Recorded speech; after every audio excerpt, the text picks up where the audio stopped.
Assalamualaikum warahmatullahi wabarakatuh. Tabikun. Perkenalkan saya Adi Prastio STMT dengan NIDN 0405-87002.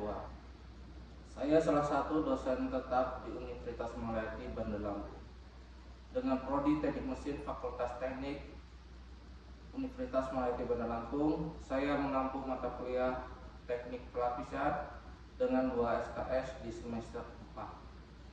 CPNK. Setelah mengikuti mata kuliah ini, mahasiswa mempunyai kompetensi dalam konsep dasar pelapisan, jenis-jenis pelapisan, dan metode teknik pelapisan, mampu menjelaskan dasar prinsip pentingnya logam meltil di lapis permukaannya, jenis pelapisan dan penerapannya, mampu menghitung biaya pelapisan untuk suatu konstruksi. Deskripsi singkat mata kuliah ini dibahas konsep dasar pelapisan, pelakuan permukaan sebelum pelapisan, proses pelapisan, jenis pelapisan, dan pengujian lapisan. Daftar pustaka yang kita pakai yaitu Ken Graham Electroplating Engineering Hardbook, McGraw-Hill US 1975, FA Lewin Hell Electroplating McGraw-Hill USA 1987. Berikutnya Great Muller Plating of Plastics England 1971.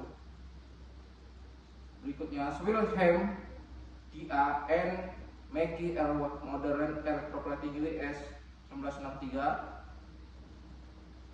Berikutnya F. Carter Metallic Coating for Corrosion Control London 1977. Rubrik penilaian yaitu tugas 10%, kuis 15%, UTS 30%, UAS 35%, kehadiran dan keaktifan 10%. Itulah rubrik dari penilaian mata kuliah teknik pelapisan. Assalamualaikum warahmatullahi wabarakatuh. Waalaikumsalam warahmatullahi wabarakatuh. Buat kuliah kita pagi ini hendaknya kita berdoa menurut agama dan percaya masing-masing. Berdoa mulai. Doa selesai. Kita kuliah. Saya absen dulu ya. Febri. Saya Pak. Fajar Saputra. Hadir Pak. Victoria. Fajar. Rendra. Aji Pangestu. Enggar. Kontrak kuliah kita berapa persen dari kuis ya? Kontrak kuliah kuis, UTS, UAS, tugas ya. Mau berapa persen? UAS 30 Pak. UAS 30. TS 25. Kuis 25. tugas 20. Sepakat?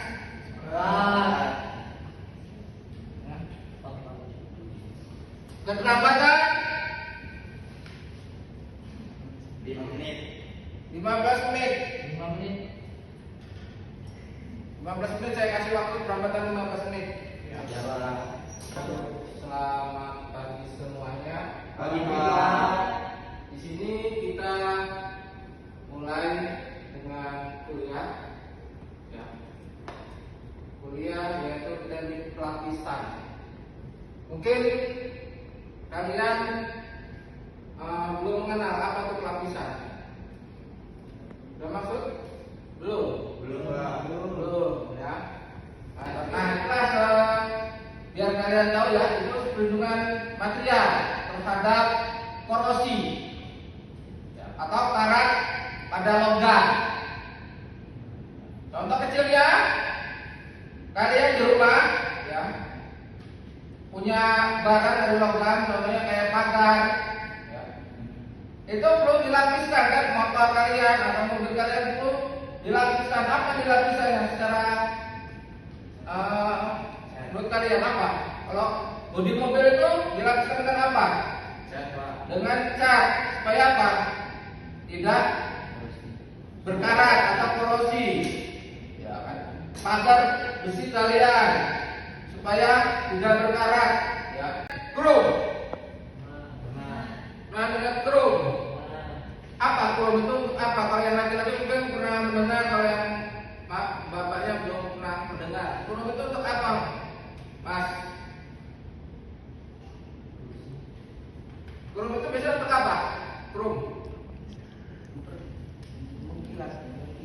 untuk mengkilat, pengkilatan, ya, untuk supaya bodi motor atau bodi mesin di kendaraan kalian itu mengkilat, menjreng. Nah, dari mengkilat itu supaya apa? Terhindar dari karat, ya, dilapisin dari karat, ya. Sistem lapisan elektro, ada elektrolis plating, ada nikel plating, dan ada nikel plating dan aplikasi nikel plating. Nanti jenis untuk yang jenis nikel, ya, yang kita pelajari sementara ini untuk jenis nikel, gitu. Nah, elektroplating, ya, elektroplating di sini, ya, merupakan proses elektrokimia, ya, terjadi reaksi kimia antara ion logam dari lautan didepositkan sebagai lapisan tipis pada permukaan katoda. Di sini terjadi sifat kimia, ada sifat fisik, ada sifat optik, ada sifat mekanik. Ya, maksudnya sifat kimia apa? Meningkatkan, ya, terjadinya resistensi, korosi, ya, meningkatkan terjadinya resistensi, korosi, dia meningkat korosinya. Bodi mobil atau bodi motor kalian akan mengalami korosi atau terbuka sedikit kan akan mengalami korosi. Dari lapisan itu terbuka, pasti akan timbul korosi. Dari lapisan itu hilang, akan menimbulkan korosi, begitu. Ya. Sifat mekanik di sini meningkatkan kekuatan tarik dan kekerasan. Ya, jadi sifat mekanik saling mengikat, ya, sini.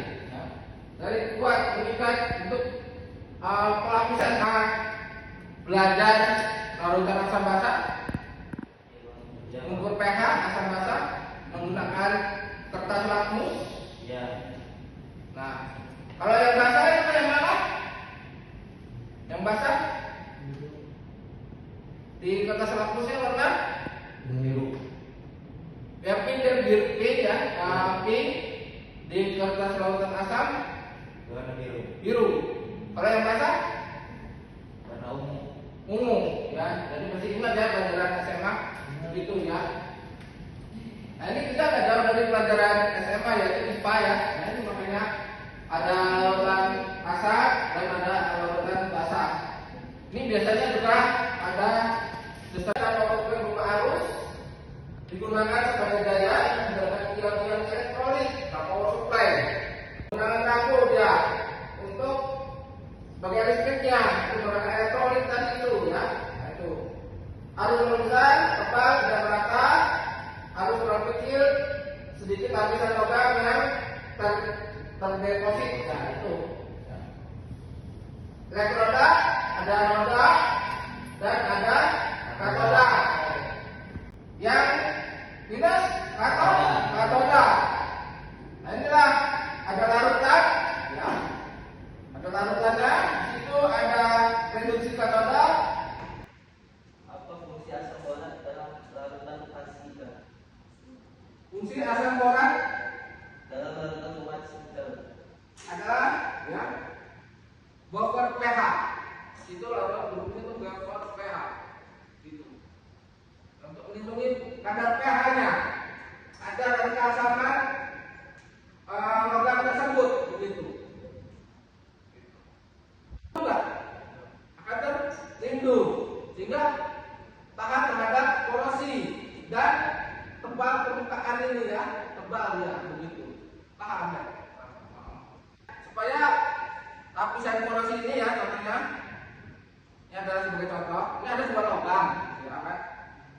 Untuk menambah kekerasan ketebalan dari permukaan, ya, supaya terhindar dari sifat korosi. Kalau tebal permukaan ya terlindung, akan terhindar dari sifat korosi, kan? Dia akan tahan terhadap karat. Begitu.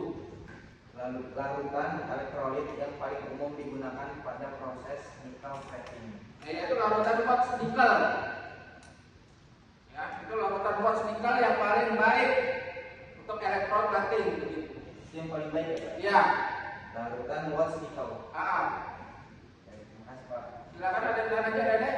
Materi yang saya sampaikan di sini dapat dicerna atau dapat dipahami oleh adik-adik mahasiswa semua, ya. Sebelum kita mengakhiri perkuliahan, saya mohon maaf bila ada kata-kata yang salah. Untuk perasaan adik-adik mahasiswa semua, saya mohon maaf. Assalamualaikum warahmatullahi wabarakatuh.